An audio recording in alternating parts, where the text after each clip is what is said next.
Howard University in Washington, D.C. is one of the U.S.'s most renowned historically black colleges and universities. And at its helm is a progressive and passionate leader. On Caribbean News, Damian Sogren has more on the 17th and current president of this prestigious institution. Trinidadian American Dr. Wayne Frederick is a renowned surgeon, educator, and the current president of the famous Howard University. Let's learn more about his unique journey, how his Caribbean upbringing has contributed to his success, and his plans for carrying on the rich legacy of the historic HBCU. I was drawn to medicine because I grew up with sickle cell, and so I got very interested in trying to find a cure, being a physician, etc. In addition to that, my mother, who was a nurse for some 51 years, also played a significant role.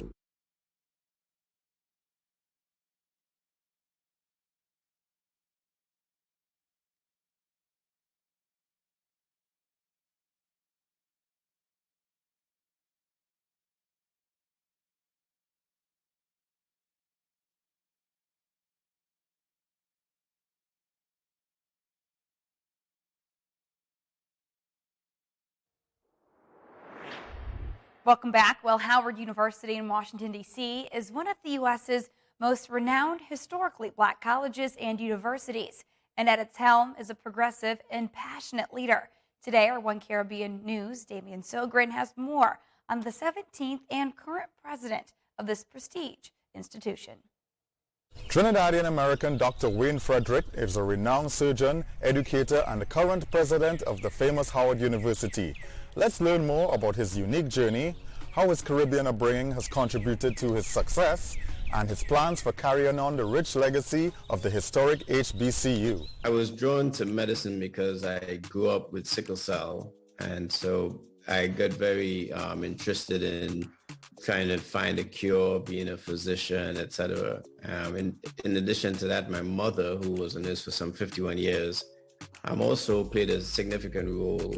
She would come home from work with surgical masks and caps, and I would get to kind of interact and engage. She also became a district health visitor and would bring people to our home for dressing changes and so on, people in the neighborhood. And she would always remark that I was always willing to look at any wound and assist her in any way, regardless of how, gorish it may have appeared at the time. And so I would say very, very early on, I developed an interest in medicine in particular.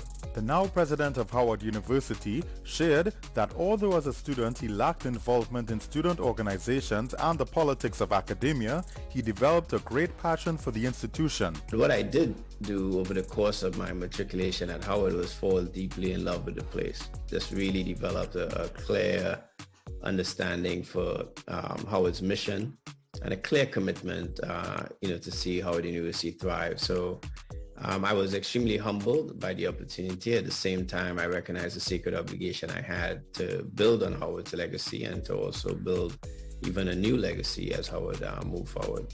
In addition to keeping the institution financially secure, implementing sound succession planning, and continuing to raise the bar on excellence for the university, Dr. Frederick outlined some of his goals for Howard. Our graduation rate was some 38%. When I started, it's now about 62%. And so driving that type of academic excellence was important. Expanding the research enterprise. When I took over, we were doing about $45 to $55 million worth of research expenditures a year. That has now been almost doubled, and we're now in the 100 million plus range. And then making sure that we could secure the facilities, the infrastructure for the campus was important, and we've just announced a $785 million investment in facilities on campus, in addition to a $650 million hospital that we intend to build. He credits his encouraging Trinbagonian upbringing as a major contributor to his success. I say often these days that one of the most important things in the keys of success with young people is that you must instill confidence in children early on. And in spite of my sickle cell, my grandmother in particular, always felt that I would succeed at anything I put my mind to.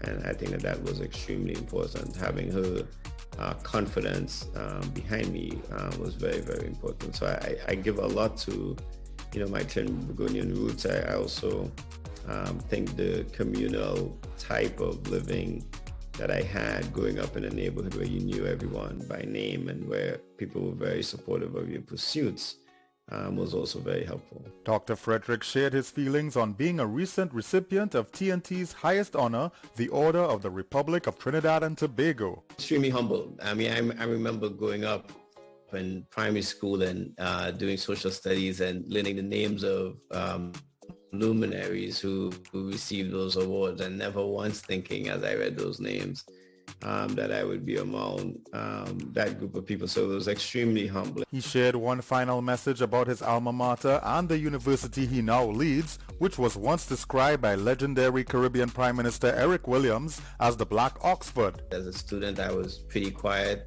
focused on what I needed to do in terms of my work. I never saw myself as a 17th president or even a surgeon. And the fact that Howard not just provided me with that opportunity, but prepared me and had me walk into that role and then ultimately hold the mantle of leadership, I think is an example for what all the young people who are listening can be. Howard is a great place to bring your journey to. Howard, I think, is a great place to make sure that you get molded and groomed in the manner that you would like. For further information on Howard University's 17th president, Dr. Wayne Frederick, please visit the website president.howard.edu or follow him on social media using the handle @HUPres17. This has been Damian Sogren for One Caribbean Television.